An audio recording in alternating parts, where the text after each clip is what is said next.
ஞானானந்தமயம் தேவம் நர்மலஸ்படிகாகிருதியும் ஆதாரம் சர்வ வித்யானாம் ஹயக்ரீவம் பாஸ்மகே. நமஸ்காரம். நேயர்கள் அனைவருக்கும் அஸ்ட்ரோ கேஎஸ் ஐயங்காரின் பணிவான நமஸ்காரங்கள். மாத பலன். சோபகிருத வருஷம் மாசி மாதத்தின் பலன் 13/2/2024 13/3/2024 வரை உண்டான மாதத்திற்கு இருக்கக்கூடிய பலன்கள் மேஷம் முதல் மீனம் வரை பார்க்கலாம். முதல்ல இந்த மாதத்தினுடைய கோல்சாரம் என்ன, இந்த மாதத்தில் வரக்கூடிய விசேஷ நாட்கள் என்னென்ன அப்படின்றதையும் பார்த்துட்டு அதற்கு பிறகு இந்த மாதத்தில் ஒரு ராசிக்காக மேஷம் முதல் மீனம் வரை உண்டான பலன்கள் என்ன அப்படின்றத பார்ப்போம். முதல்ல இந்த மாதத்தினுடைய கோல்சாரம் என்ன அப்படின்றத பார்ப்போம். மேஷ ராசியில் குரு பகவானும், கன்னியா ராசியில் கேது பகவானும், மகர ராசியில் சுக்கிர பகவானும் செவ்வாய் பகவானும், சூரியன் சனி புதன் இந்த 3 கிரகங்களும் கும்ப ராசியிலையும், மீன ராசியில் ராகு பகவானும் இருக்கா. இந்த மாதத்தில் சூரிய பகவான் மகர ராசியிலிருந்து கும்ப ராசிக்கு பெயர்ச்சியாளர் 13ஆம் தேதி அன்றைக்கி சாயந்தரமாக. நம்ம சௌரமான கணக்கை வச்சுப்போம். அதாவது சூரியன் ஒரு ராசியிலிருந்து அடுத்த ராசிக்கு செல்லக்கூடிய விஷயத்தை சௌரமானம்னு சொல்லக்கூடியது. அது மாதத்தின் பிறப்பாக நம்ம எடுத்துக்கொள்கிறோம். இதில் சந்திரமானம்னு ஒன்று இருக்குது. அது அமாவாசைக்கோ பௌர்ணமிக்கோ அடுத்த நாள் வரக்கூடிய மாதத்தை மிச்ச ஸ்டேட்டில் இருக்கவா, அதாவது இந்த ஆந்திரா கர்நாடகா இவாளெலாம் பார்த்தோம்னா அவங்க எடுத்துக்கொள்கிறது சந்திரமானத்தினுடைய அடிப்படையில் எடுத்துக்கொள்கிறோம். நம்ம தமிழ்நாடு, பஞ்சாப், இந்த கல்கட்டா இந்த மாதிரியான இருக்கக்கூடிய ஸ்டேட்ஸ், இந்தியன் ஸ்டேட் பார்த்திங்களேனால் அவங்க சௌரமானத்தின் அடிப்படையில் இந்த விசேஷங்களை கொண்டாடுறோம். பொதுவாகவே மாத கிரகங்கள்னு சொல்லக்கூடிய சூரியன், செவ்வாய், புதன் மற்றும் சுக்கிரன் இந்த 4 கிரகங்களை பொறுத்து, இந்த 4 கிரகங்களுடைய மூமெண்ட்டை பொறுத்து தான் இந்த மாதத்தினுடைய பலன்களை சொல்லுவோம். இந்த மாதம் பார்த்தலையானால் சுக்கிர பகவானும் சரி, செவ்வாய் பகவான் இந்த மாதம் மொத்தமே மகரத்தில் இருக்கார். சுக்கிர பகவான் இந்த மாதத்தினுடைய கடைசி பகுதி, அதாவது 9/3 அன்னைக்கு பார்த்தேன்னா, அதாவது 8/3/2024 அன்னைக்கு பார்த்தேன்னா மகரத்திலிருந்து கும்பத்துக்கு போகிறார். புத பகவான் 2ஆம் தேதி அன்னைக்கு 2/3/2024 அன்னைக்கு கும்பத்திலிருந்து மீனத்துக்கு போகிறார். இதுதான் ஒரு பெரிய மாற்றமாக இந்த மாதத்தில் அமையிறது. பொதுவாகவே பார்த்தேன்னா மாத கிரகங்கள்னு சொல்லக்கூடியதை வைத்து சொல்லக்கூடிய விஷயங்கள் தான் இந்த மாத பலன்கள்.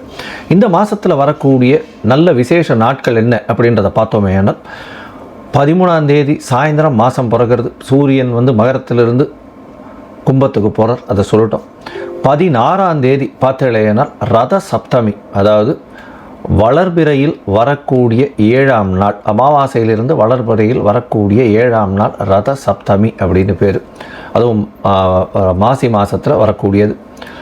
இதன் மூலியமாக என்ன அப்படின்னா, இந்த ரத சப்தமியில் தேர்கால்கள், சூரிய பகவானின் தேர்கால் வடக்கு நோக்கி பிரயாணிக்க ஆரம்பிக்கிறது. அதனால் இன்னுமே வெப்பம் அதிகமாக இருக்கக்கூடிய காலகட்டமாக இருக்கும். சரி, 24ஆம் தேதி 24/2/2024 அன்றைக்கி பார்த்தேன்னா மாசி மகம். மாசி மகம்ன்றது பௌர்ணமி சொல்லக்கூடியது. மக நட்சத்திரத்திற்கு சந்திர பகவானும் சூரிய பகவான் ஏற்கனவே கும்பராசியில் இருக்கார். ஒருவருக்கொருவர் 180 பாகையை வரும்பொழுது பௌர்ணமி யோகம் வருது. மாசி மகம் அப்படின்றது பெரிய விசேஷம். குரு பகவான் அந்த சிம்மத்துக்கு வரும்போது மகாமகம் கொண்டாடுற ஒரு 12 வருஷத்துக்கு ஒரு தரமும் அது வரும். இந்த வாட்டி மாசி மகம் வருது. இது 24/2/2024 அன்றைக்கி வருது. இதற்கு அடுத்தது பார்த்தோம்னா 5/3/2024, அதாவது மார்ச் மாதம் 5ஆம் தேதி வாஸ்து நித்திரை விடும் நாள் அப்படின்னு போட்டிருக்கும். புதிய கட்டடம் ஆரம்பிக்கிறது, புதிய இடம் வாங்கிறது, புதுசாக மனை அதாவது அடிக்கோல் இடுறது, அதை தவிர மனைக்கு வாசக்கால் வைக்கிறது, இது எல்லாமே இந்த வாஸ்து காலகட்டத்தில் பண்ணோம்.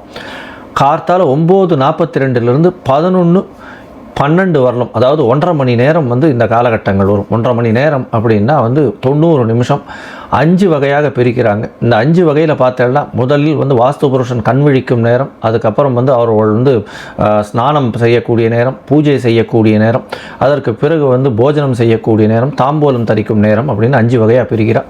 இதில் கடைசி 2 விஷயங்கள், அதாவது போஜனம் செய்யும் நேரத்திலையும் தாம்பூலம் தரிக்கும் நேரத்திலையும் நம்ம வாஸ்து பூஜையை பண்ணோமே ஆனால் அது சக்ஸஸ்ஃபுல்லாக வரும் அப்படின்றது இந்த ஜோசிய இதுவில் தெரிவிக்கப்பட்ட ஒன்று, ஜோசிய கிரந்தங்களில் தெரிவிக்கப்பட்ட ஒரு பெரிய விசேஷம். அதனால் எந்த ஒரு விஷயத்தை ஆரம்பிக்கணும் அப்படின்றதுனாலும் இந்த வாஸ்து புருஷன் கண்விழிக்கும் நாள் அந்த கடைசி 36 நிமிஷத்தில், அதாவது 9:42 11:12 வரலும் இருக்கக்கூடிய கடைசி 36 நிமிஷத்தில் பண்ணினர்களேயானால் அது வெற்றியை கொண்டு குவிக்கும் அப்படின்றத சொல்கிறோம். இதை தவிர இந்த வாஸ்து நாள் அன்னைக்கு எந்த வகையான தோஷமும் கிடையாது. அதாவது திதி தோஷமோ, வார தோஷமோ, நட்சத்திர தோஷமோ, ராகுகாலம், யமகண்டம், எந்த ஒரு தோஷமும் கிடையாது. எல்லா விஷயத்தையும் எடுத்து செய்யலாம் அப்படின்றத சொல்கிறேன்.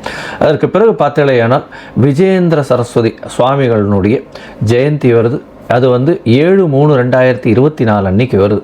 அதற்கு பிறகு 10ஆம் தேதி அன்னைக்கு 10/3/2024 அன்னைக்கு மாசி மாதம் அமாவாசை வருது. அமாவாசைன்றது மூதாதையர்களுக்கு செய்ய வேண்டிய கர்மாக்களை செய்யணும். தாய் தகப்பன் இல்லாதவர்கள் செய்ய வேண்டிய கர்மாக்கள், திதி கொடுக்கறதெல்லாம் கம்பல்சரியாக கொடுக்கணும். அமாவாசை ஒழுங்காக திதி கொடுக்கலைன்னா அவர்களுடைய அடுத்த சந்ததியினர் பாதிக்கப்படக்கூடிய வாய்ப்புகள் மிகவும் அதிகம் அப்படின்றத அடிக்கடி வலியுறுத்தி சொல்கிறோம்.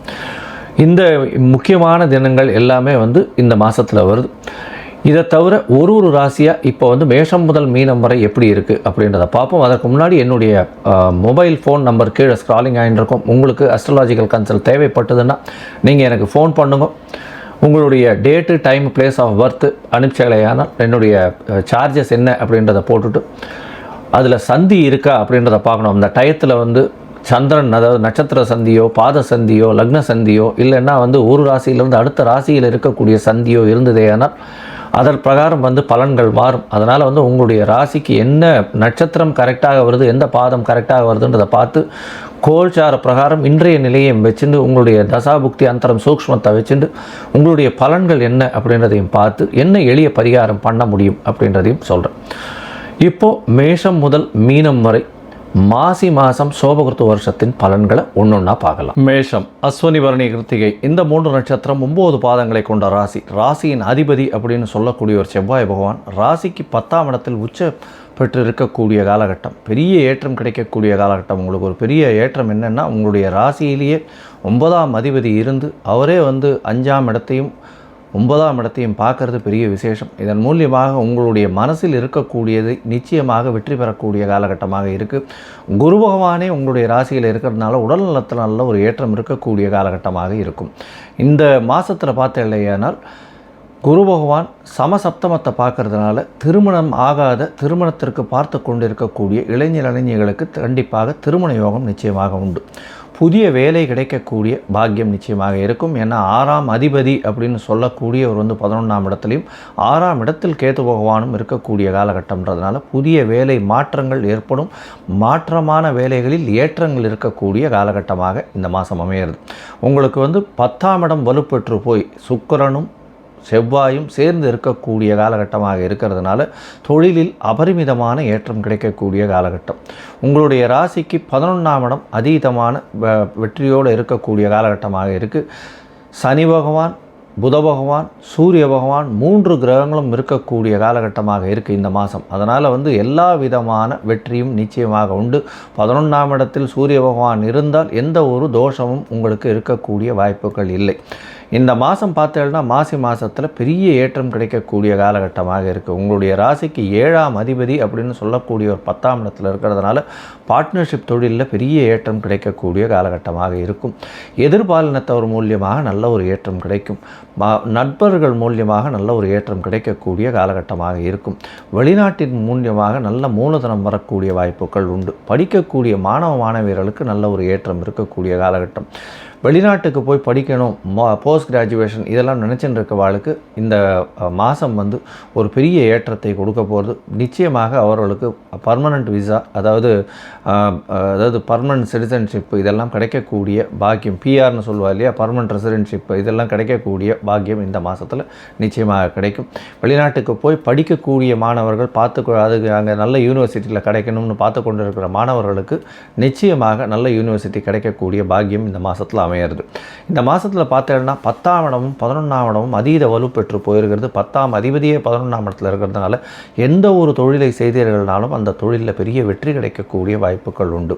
இந்த மேஷராசிக்காரர்கள் பொதுவாகவே அதீத வேகமாக இருக்கக்கூடியவர்கள். அவர்களை பொறுத்தவரையிலும் இந்த மருத்துவம் சார்ந்த மருந்து, ரத்தம் சார்ந்த, அது தவிர வந்து இந்த யூனிஃபார்ம் சர்வீசஸ்னு சொல்லக்கூடிய சட்டம் ஒழுங்கை நிலைநாட்டக்கூடிய, வேகமாக எடுத்து செல்லக்கூடிய இந்த மாதிரியான விஷயங்கள் பண்ணக்கூடியவர்கள். அது தவிர சமையல் கலை வல்லுநர்களாக இருக்கக்கூடியவர்கள், இந்த இதுலாம் அந்த ஃபர்னஸ் அந்த மாதிரியான அதீத நெருப்பு சம்மந்தப்பட்ட இடத்துல வேலை செய்யக்கூடியவர்கள். இதில் வந்து த்ரூ அவுட் 24 ஹவர்ஸும் வந்து வெயில்லையே வந்து ஒரு 12 மணி நேரம் வெயிலில் இருக்கக்கூடிய அந்த மாதிரியான வேலைகளை செய்யக்கூடியவர்கள். இவர்கள்லாம் வந்து நிச்சயமாக ஒரு பெரிய ஏற்றம் கிடைக்கக்கூடிய காலகட்டம். அவர்களுக்கு பதவியில் ப்ரமோஷன் கிடைக்கக்கூடிய வாய்ப்புகள் மிகவும் உண்டு. உங்களுக்கு பதவி, புகழ், அந்தஸ்து, கௌரவம்லாம் ஏறக்கூடிய காலகட்டமாக இருக்குது. உங்களுடைய தகப்பனார் மூலியமாக நல்ல ஒரு ஏற்றம் கிடைக்கக்கூடிய காலகட்டமாக இந்த மாதம் அமைய போகிறது. தாயின் உடல்நிலையில் நல்ல ஒரு ஏற்றம் இருக்கக்கூடிய காலகட்டம். இந்த மாதத்தில் வந்து குழந்தை பிராப்தி ஏற்படக்கூடிய வாய்ப்புகள் உண்டு. ஏன்னா 5ஆம் அதிபதி அப்படின்னு சொல்லக்கூடிய 5ஆம் இடத்தை வந்து குரு பகவானே பார்க்குறது பெரிய விசேஷம். இருந்தாலும் சற்று பிரச்சனைகள், ஒரு என்ன சொல்கிறது, ஒரு மிஸ்கேரேஜ் ஆகக்கூடிய வாய்ப்புகள் நிச்சயமாக உண்டு. ஏன்னா சனி பகவானோட சேர்ந்து சூரிய பகவான் இருக்கிறதுனால அந்த காலகட்டத்தில் இருக்கக்கூடிய வாய்ப்புகள் இந்த மாதத்தில் இருக்குது. இந்த மாதத்தில் பார்த்தீங்கன்னா அரசியல் சம்பந்தப்பட்டவர்களுக்கு சிறு சிறு பிரச்சனைகள் வரக்கூடிய வாய்ப்புகள் நிச்சயமாக உண்டு. ஏன்னா சனியும் சூரியனும் சேர்ந்து இருக்கக்கூடிய காலகட்டம். அதுவும் சனியினுடைய ஆட்சி வீட்டில், மூலத்திரிகோண வீட்டில் போய் சூரிய பகவான் போய் இருக்கிறது வந்து சனி பகவானுக்கே பெரிய ஏற்றம் கிடைக்கக்கூடிய காலகட்டமாக இருக்கும். அதனால் வந்து இந்த அட்மினிஸ்ட்ரேட்டிவ் இன்சார்ஜில் இருக்கிறவங்களுக்கெல்லாம் வந்து கீழே வேலை செய்கிறவாள் மூலியமாக சிறு சிறு பிரச்சனைகள் வரலாம். இருந்தாலும் அதை வெற்றி கொள்ளக்கூடிய காலகட்டமாக இந்த மாதம் அமைய போகிறது.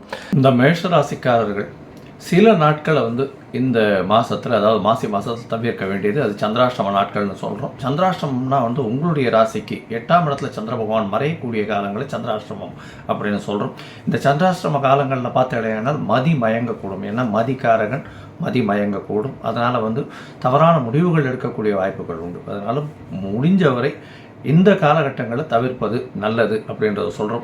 இது வந்து இந்த மாதத்தில் எப்போ வருது அப்படின்னா 2/3/2024 4/3/2024 வரை உண்டான நாட்களில் வந்து சந்திராஷ்டம நாட்கள். இந்த காலகட்டத்தில் புதிய முயற்சிகள் வேண்டாம், வெளியூர் மாநில பிரயாணங்கள் வேண்டாம் அப்படின்றத சொல்கிறேன். இந்த மாதத்தில் பொதுவாகவே பார்த்தோம்னா இந்த மேஷராசிக்காரர்களுக்கு எல்லா விதத்திலையும் நல்ல ஒரு ஏற்றமான காலகட்டம், பொன்னான மாதமாக இந்த மாதம் அமைய போகிறது. இந்த மாதத்தில் பார்த்தோம்னா செவ்வாய் பகவானுக்கு உண்டான பிரீத்தின்னு சொல்லக்கூடிய, அதாவது செவ்வாழை பழம், இல்லைன்னா வந்து கீரைகள், இல்லைன்னா பீட்ரூட், கேரட்டு, இந்த மாதிரியான பொருட்கள் வந்து தானங்கள் கொடுங்க. இந்த மாதிரி காய்கறிகள் வந்து பசுமாட்டுக்கு கொடுங்க, இல்லைன்னா தானமாக கொடுங்க வாங்கி. இதன் மூலியமாக உங்களுக்கு ஒரு பெரிய ஏற்றமும் மாற்றமும் இந்த மாதத்தில் நிச்சயமாக வரும் அப்படின்றத சொல்கிறேன்.